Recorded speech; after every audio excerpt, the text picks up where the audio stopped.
Hello, my name is Mary, and I'm 42 years old. I've been married to my husband, Charles, for a decade. We initially worked together, but now we're employed at different branches of our company. Charles is known for his responsible attitude at work and is quite popular among his colleagues. He's confident and ambitious, always striving to present a strong image. In contrast, I tend to be quieter and less conspicuous, which made it all the more surprising when Charles, with his dynamic personality, took an interest in me. After 3 years of dating, he proposed to me with a lavish bouquet of roses, making me feel deeply cherished. I accepted without hesitation, eagerly anticipating our life together. However, Charles soon revealed a twist in our plans. He wanted us to live with his parents. I was hesitant about this arrangement, but he convinced me, assuring me that his parents were welcoming and excited about our joint living situation. Reluctantly, I agreed. For the past 8 years, I've resided with my in-laws in what was once solely my husband's home, an arrangement I hadn't anticipated when I imagined married life.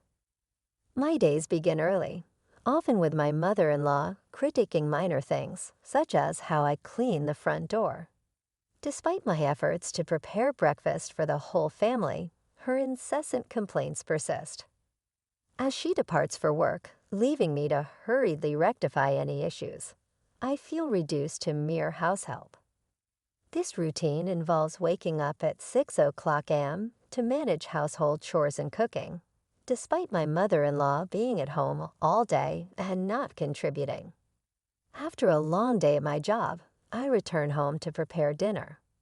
By bedtime, I'm so exhausted that I fall asleep immediately.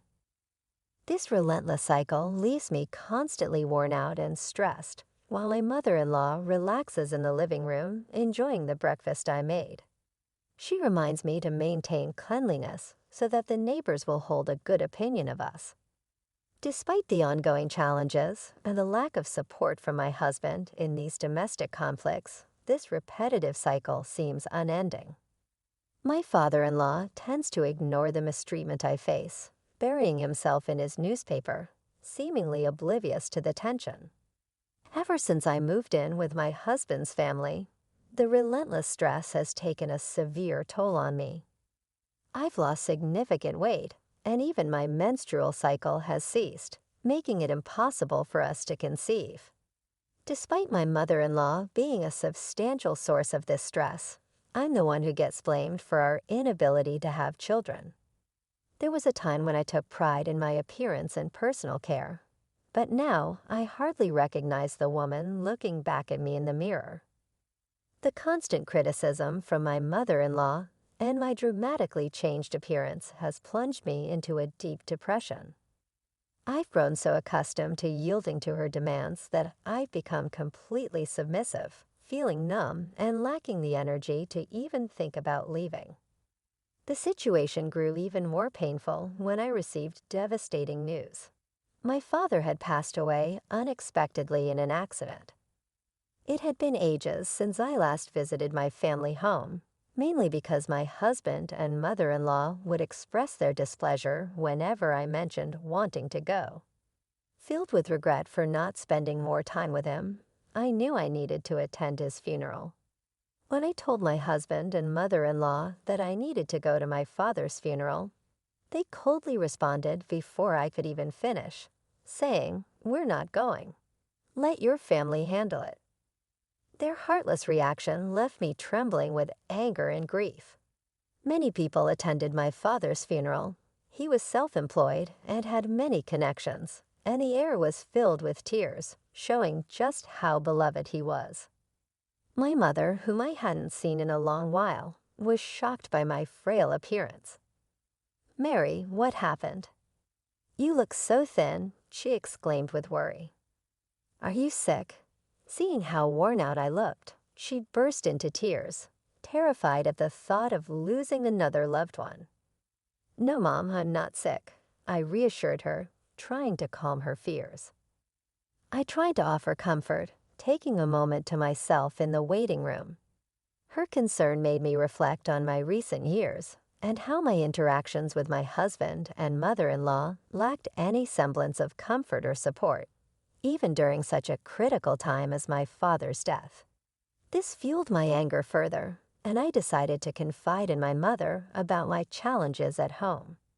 Living with my in-laws has been more challenging than I ever anticipated, particularly because of the constant bullying I endure from my mother-in-law.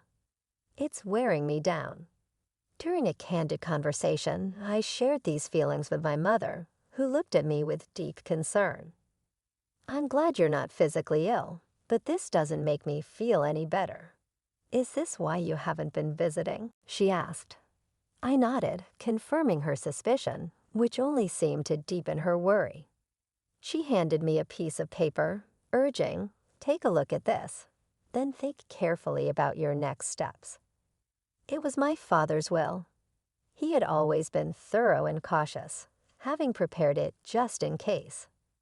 As I read through the document, I stumbled upon a line that made my heart skip a beat. It mentioned an inheritance of $5 million. The shock of such a large sum momentarily lifted my spirits, sparking a flicker of hope.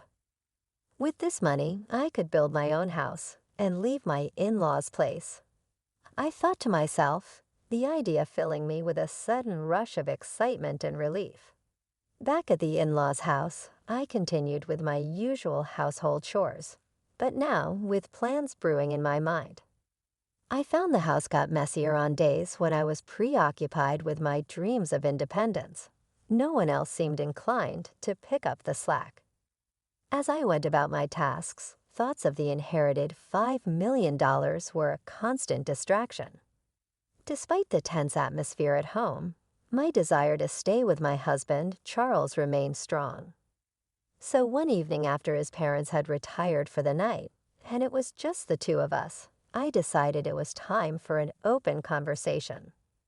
"There's something I need to talk about," I began, breaking the silence. Charles looked at me, an expectant expression on his face. "It's about my father. I've come into an inheritance," I disclosed. "Oh, how much?" Charles asked, a note of curiosity in his voice. "It's $5 million, I revealed." Charles' eyes widened, a mixture of surprise and excitement evident on his face. "He left you that much?" "That's incredibly generous," he commented, then paused, his tone shifting as he added, "We should discuss how we might use this money." I felt a surge of relief that Charles seemed receptive, and I was ready to broach the main issue at hand. This was the moment I had been waiting for to discuss our future and the possibility of moving out from under the oppressive shadow of my in-laws. But before I could voice my ideas about using the inheritance to build our own home, Charles interjected with a shocking suggestion. "We need to transfer that money to my mom's bank account right away," he declared. I was stunned, thinking he must be joking. "Why would we do that?" "The inheritance is mine, so it wouldn't be right to give it to your mom," I responded with a laugh, hoping he was just teasing. Charles's reaction was immediate and fierce as he slammed his hand on the table. "What are you talking about?" "A wife's money belongs to her mother-in-law," he exclaimed. His words were so outlandish that I struggled to believe he was serious. His stern expression sent a chill through me. "I'm sorry, but I don't understand," I replied, bewildered. All I wanted was to suggest that we build a house for ourselves, but Charles wouldn't let me speak further. He kept insisting that my inheritance should be claimed for his mother. That night, I was too shocked to sleep. The next morning, while I was making breakfast, Charles and my mother-in-law confronted me with angry expressions. "Mary, I heard about it. You inherited $5 million, and you said you won't give it to me. Who do you think you are?" My mother-in-law demanded, her voice filled with indignation. Already aware of the inheritance through Charles, my mother-in-law was adamant. "Stop arguing and transfer it to my parents' account now." A daughter-in-law's money is our money, she asserted. Their intent to seize the inheritance at any cost was unmistakable, and no matter how much I objected, they continued to pressure me.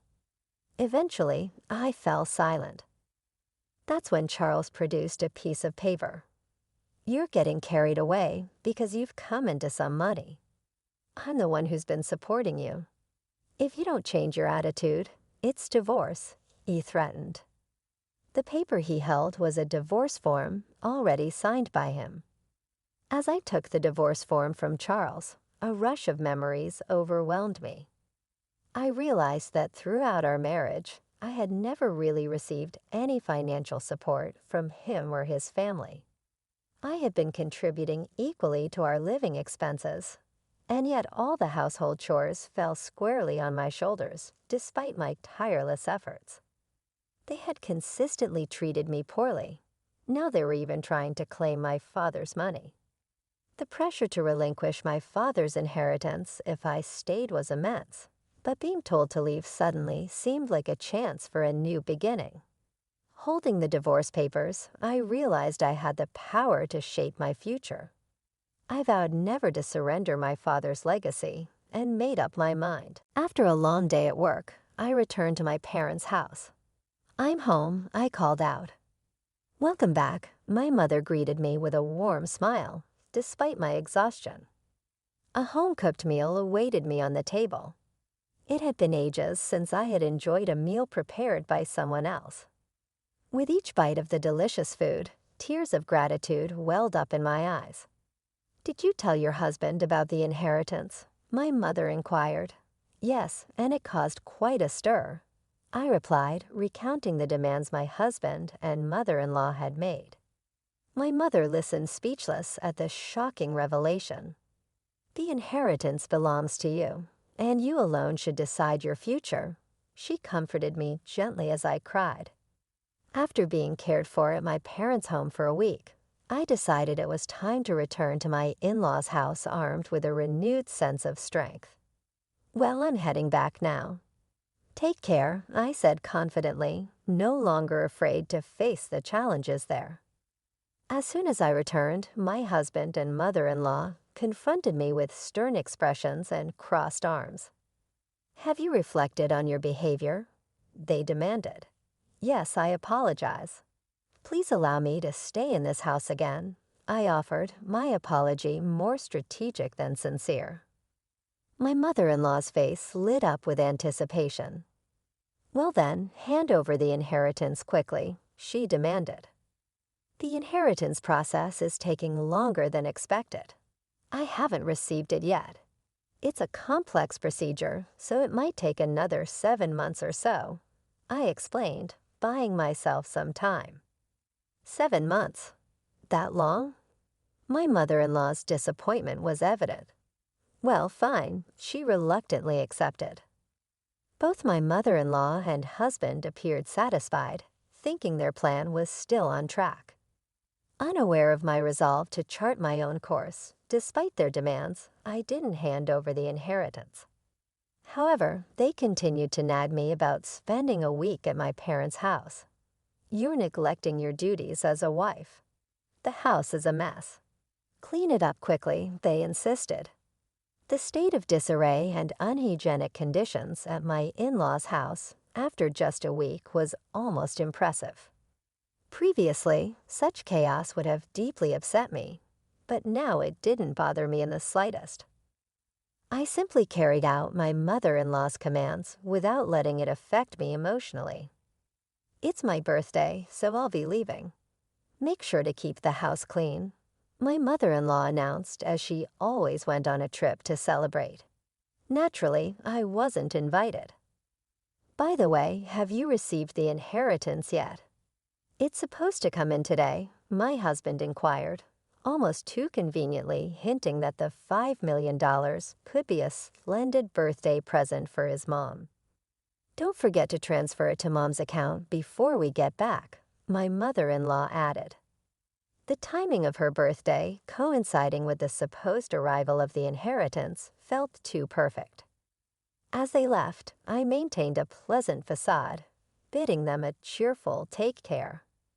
Once they were out of sight, I sprang into action, ready to execute the plan I had been formulating for so long.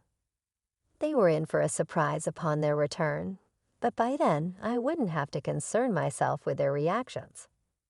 "Wow, this is incredible," I exclaimed as I moved my things into my new home. Thanks to my father's inheritance, I was able to build this house. I felt an overwhelming sense of happiness and relief, finally living in a beautiful place that I could call my own, free from the oppressive atmosphere of my in-laws' house. I decided to share my new home with my mother, who lives in my hometown. The sense of relief knowing I no longer had to deal with my in-laws was profound. Settling into the plush sofa in my new living room, I felt a contentment I hadn't experienced in years. To celebrate this new chapter, my mother and I decided to indulge in a day of luxury. We even hired a chef to cook for us, making the day truly special. The next evening, my phone rang. It was my husband, and his voice was thick with frustration. "What the hell is going on?" he demanded, clearly baffled by the empty house he had returned to. "I won't be coming back there." "Goodbye," I stated firmly, hoping to end the conversation without further ado. But then my mother-in-law's angry voice burst through the phone. "What are you doing? Where are you now?" she demanded. "You asked me to clean the house, so I packed up my belongings," I replied calmly, maintaining my composure despite her agitation.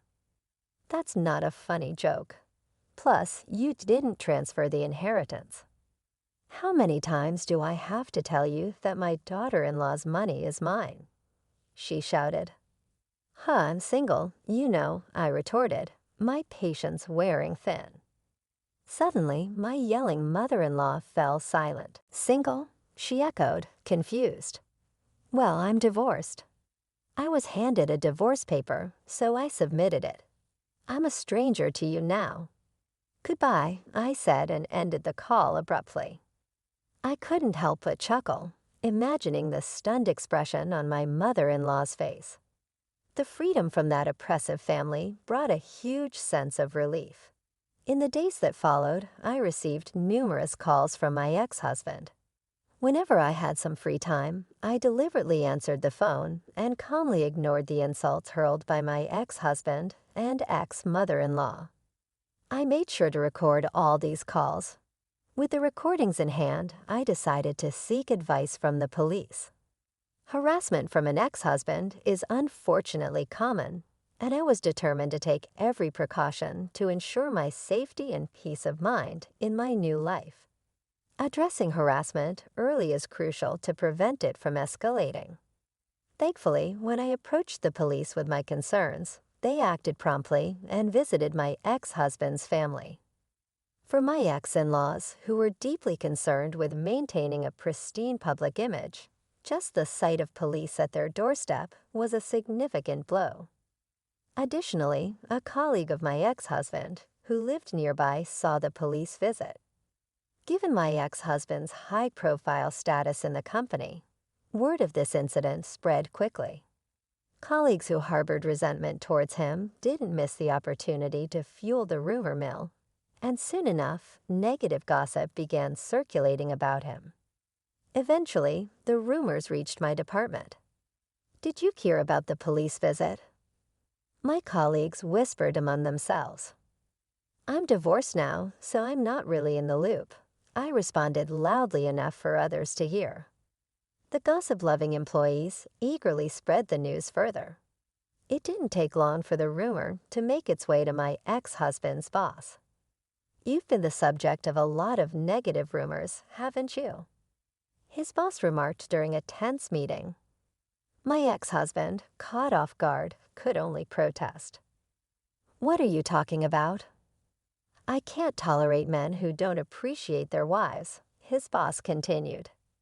Furthermore, with these damaging rumors circulating, it could tarnish our company's reputation. Therefore, I've decided to transfer you. The transfer order issued to my ex-husband was severe, a relocation to a branch office in the least productive region, likened by some to a deserted island. Do you understand what this means? His boss added, everything my ex-husband had worked for up to that point crumbled. There was no hope of advancement in the foreseeable future. With no option to decline, he had to relocate to this remote area. As for my ex-mother-in-law, she was likely taken aback by her son's suddenly tarnished reputation and the dramatic changes that followed. Following the upheaval, my ex-mother-in-law struggled to cope with the new reality that she could no longer live with her son. This isolation led her to become withdrawn, and over time, she developed symptoms of depression. Concerns about her mental health grew as she began exhibiting behaviors typical of dementia, often causing disturbances at home. My ex-father-in-law found himself in a challenging position, now the primary caregiver for his significantly changed wife. Despite the strained relations, he often lamented, even without blood ties, a daughter-in-law is still a valuable member of the family. The difficulties faced by my former in-laws seemed almost like a form of caricature retribution for the way they had treated me. Meanwhile, my life took a happier turn. Now living with my mother, we've taken up gardening in our spacious backyard. This new hobby has brought me immense joy and satisfaction, something I might never have discovered had I remained in that oppressive household. Gardening has not only revitalized my spirit, but also improved my physical health, which had previously deteriorated under the stress of living with my in-laws. I am grateful every day that I made the decision to sever ties with them and have since found true happiness and peace in my new life with my mother.